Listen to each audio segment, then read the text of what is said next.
आज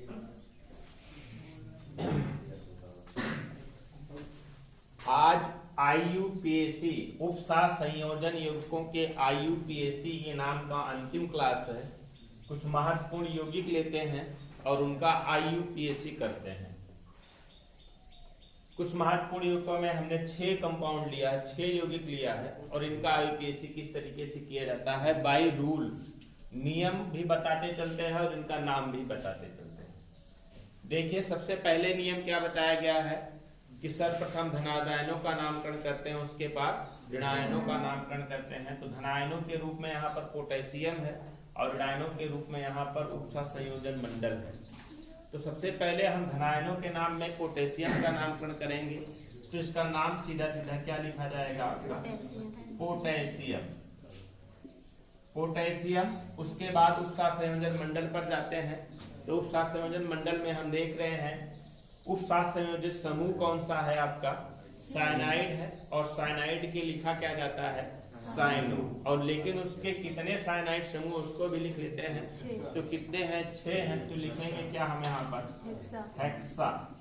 फिर क्या लिखेंगे साइनो, हेक्सा साइनो। और फिर देखते हैं उपसा संयोजन मंडल किसके रूप में था बेटा ड्यूराबेसिक के रूप में था ना। और जब ड्यूराबेसिक के रूप में होता है तो हमने बताया है कि केंद्रीय धातु प्रमाण के नाम के अंत में एट जोड़ दिया जाता है। क्रोमियम में क्या जोड़ दिया जाएगा एट। तो बन जाएगा क्या आपका क्रोमेट बन जाएगा, क्रोमेट बन जाएगा। और उसके बाद क्या लिखते हैं हम ऑक्सीकरण संख्या लिखते हैं किसकी केंद्रीय धातु प्रमाण की। आप लोगों को पता होगा पिछली क्लास में और पिछले वीडियो में हमने इन यौगिकों में से केंद्रीय धातु प्रमाण की ऑक्सीकरण संख्या निकालने के नियम बताए हैं। उन नियमों की सहायता से हम क्रोमियम की ऑक्सीकरण संख्या ज्ञात करते हैं। देखिए पोटेशियम का कितना होता है +1 होता है। पोटेशियम के हैं कितने 4 हैं। तो 4 फिर क्या +1 4 इंटू +1 प्लस क्रोमियम की कितना x मानेंगे +6 इंटू साइनाइड की होती है -1 = 0। इसको सॉल्व करेंगे तो क्रोमियम की ऑक्सीकरण संख्या कितनी आएगी +2 आएगी, +2 आएगी। और इसको हम यहीं पर रोमन अंकों में लिख लेते हैं सेकेंड। समझ रहे हैं कि नहीं। अब इसका IUPAC नामकरण करने का प्रयास करते हैं। जिसका IUPAC नाम कैसे होता है देखिए हमने बताया कि सर्वप्रथम धनावेशों का नामकरण करते हैं, धनायनों का नामकरण करते हैं। तो धनायनों के रूप में आपका ये होगा और ऋणायनों के रूप में आपका ये होगा ना। तो धनायनों का नामकरण करते हैं। तो धनायनों के नामकरण में हमने देखा कि कौन सा है आपका एमीन NH3 लगा हुआ है उपसा संयोजित समूह के रूप में। तो सबसे पहले हम उपसा संयोजित समूह का नामकरण करते हैं। तो उपसा संयोजित समूह कौन सा है NH3। NH3 के लिए क्या लिखा जाता है एमीन लिखा जाता है। और एमीन के हैं कितने 6 हैं। तो क्या हो जाएगा आपका हेक्सा। फिर क्या हो जाएगा एमीन, हेक्सा एमीन।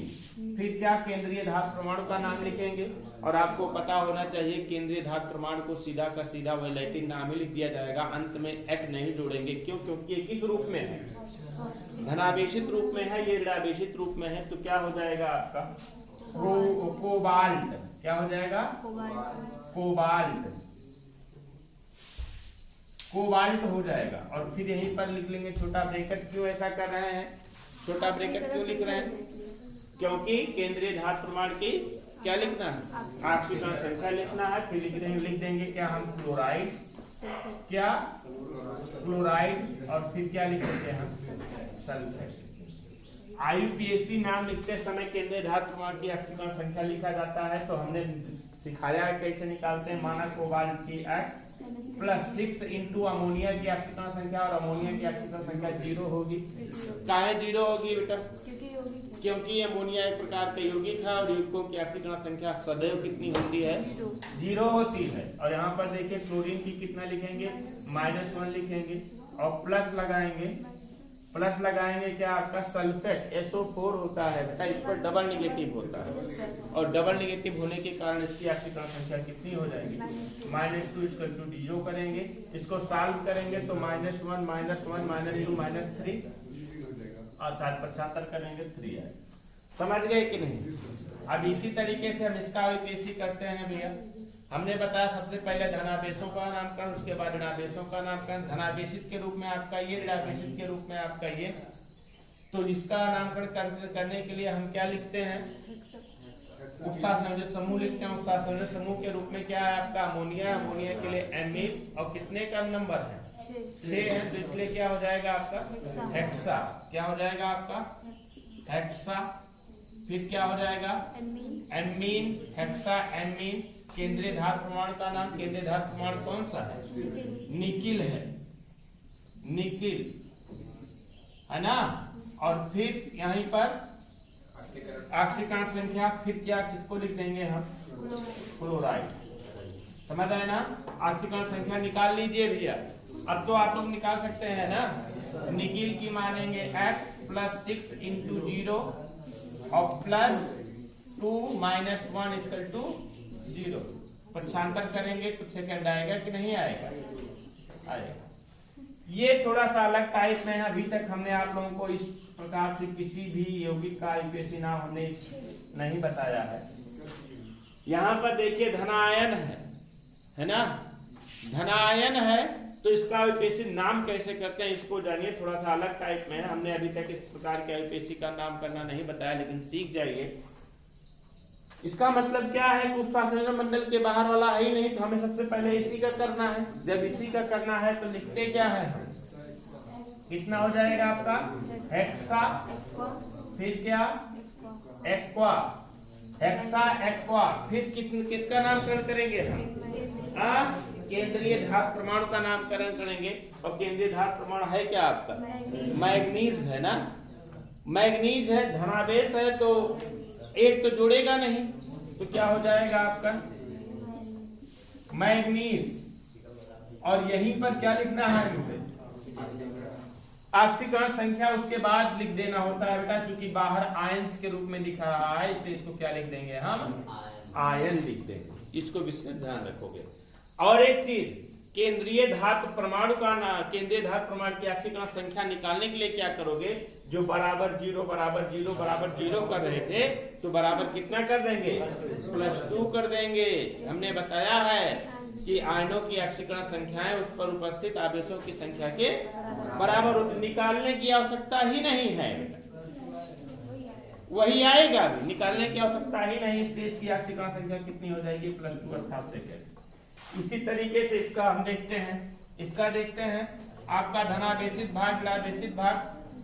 ये धनावेशित भाग है, ये ऋणावेशित भाग है। और धनावेशित भागों में हम देख लेते हैं एमीन है और कार्बोनेटो है। एमीन ए से शुरू होता है, कार्बोनेटो सी से शुरू होता है। तो क्या लिखेंगे हम? पेंटा, पेंटा एमीन, पेंटा एमीन। फिर क्या? कार्बोनेटो। फिर क्या? क्रोमियम है ना, क्रोमियम। फिर क्या? ऑक्सीकरण संख्या। फिर क्या लिखेंगे यहां पर हम? क्लोराइड। होगा कि नहीं होगा जी? हाँ। अब देखिए इसकी ऑक्सीकरण संख्या निकाल लेते हैं। क्रोमियम की x + 5 × 0 + -2 + -1 = 0। होगा कि नहीं होगा? -2 - 1 बराबर -3। इधर 0 हो जाएगा, पक्षांतर करेंगे तो उधर +3 हो जाएगा, अर्थात 3rd। समझ गए ना? अब इसका यूपीएससी नाम यहाँ लिख देते हैं। इसका देखिए, इसका देखिए धनावेशित भाग, ऋणावेशित भाग। धनावेशित भागों का नामकरण पहले करते हैं। तो क्लोरो है, एमीन है। एमीन के लिए पेंटा है, तो पेंटा एमीन। ए पहले आता है, सी बाद में आता है। तो क्या हो जाएगा आपका? पेंटा एमीन। और फिर क्या? क्लोरो। एक चीज अभी मैं बता रहा हूं, आप कंफ्यूज मत होइएगा। क्लोरो, फिर क्या लिखेंगे हम? Cobalt, chloride. और फिर क्या लिखेंगे यहाँ पर हम? क्लोराइड, है ना। और ऑक्सीकरण संख्या निकालेंगे, ऐसे दिमाग लगा कर निकालो। इसका 0, क्लोरीन का -1, यहाँ पर -3 -1 -4, पक्षांतर करेंगे तो +4 मतलब 4। एक चीज मुझे दिमाग में जो आ रहा है, मेरे दिमाग में जो आ रहा है उसको ध्यान से देखिए आप लोग, जो महत्वपूर्ण पॉइंट है, कहीं कहीं किसी किसी बुक में या कहीं कहीं किसी किसी अंकों में आप लोगों ने देखा होगा, जैसे यहाँ पर हमने लिख दिया है, यहाँ पर कहाँ यही देखिए, जैसे हमने यहाँ पर लिख दिया है आपका पेंटाएमीन क्लोरो ना, लिख दिया ना, तो किसी किसी बुक में किसी किसी राइटर ने यहाँ पर क्लोराइडो दिखाया है,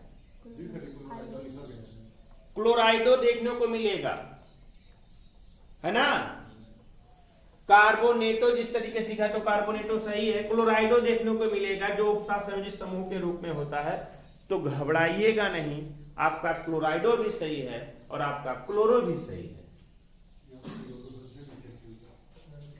समझ पा रहे हैं ना, क्लोराइडो भी लिख सकते हैं और क्लोरो भी लिख सकते हैं। घबराइएगा नहीं इस बात को लेकर के कि सर जी ये तो बताए थे क्लोरो, हम लिख आ रहा है क्लोराइडो, क्या होगा, दोनों सही है।